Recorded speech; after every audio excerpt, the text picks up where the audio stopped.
Bienvenue. Aujourd'hui, on plonge dans un des poèmes les plus angoissants jamais écrits. C'est une histoire de peur, bien sûr, mais surtout de perception et de ce qui se cache juste là, au-delà de notre vue. Le décor est planté, très simplement. On sent une urgence palpable, un père qui protège son fils contre les éléments. Mais voilà, la vraie tempête, elle n'est pas dehors. Et c'est là, précisément là, que le cauchemar s'installe. Une présence que seul l'enfant semble percevoir.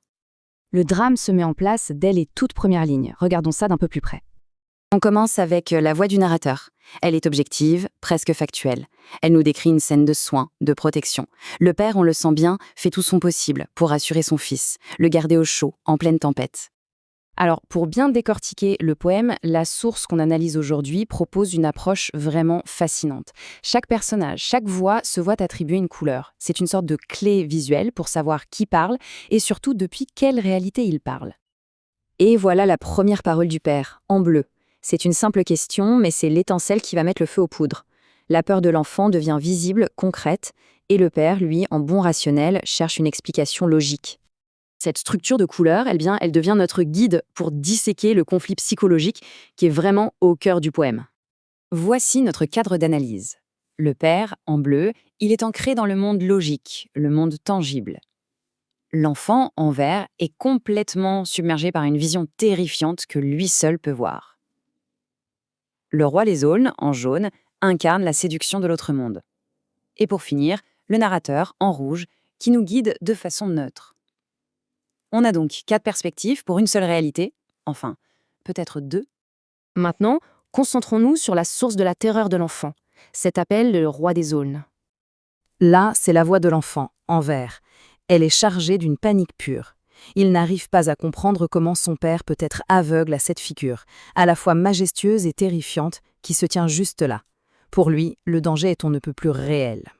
Et puis, il y a la voix du roi des aulnes, en jaune. Elle est douce, presque mielleuse. Elle ne menace pas, non, elle séduit. Elle promet des jeux, des trésors, un amour maternel.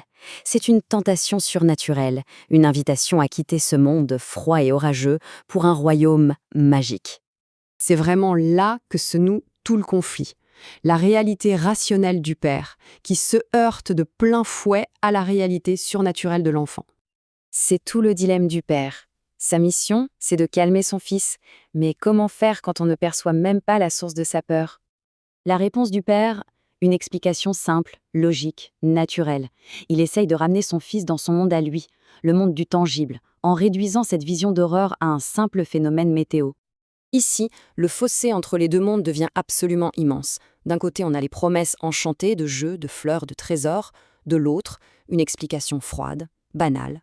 Il n'y a aucun terrain d'entente possible. C'est simple, les deux réalités ne peuvent pas coexister. Le désespoir de l'enfant atteint son paroxysme.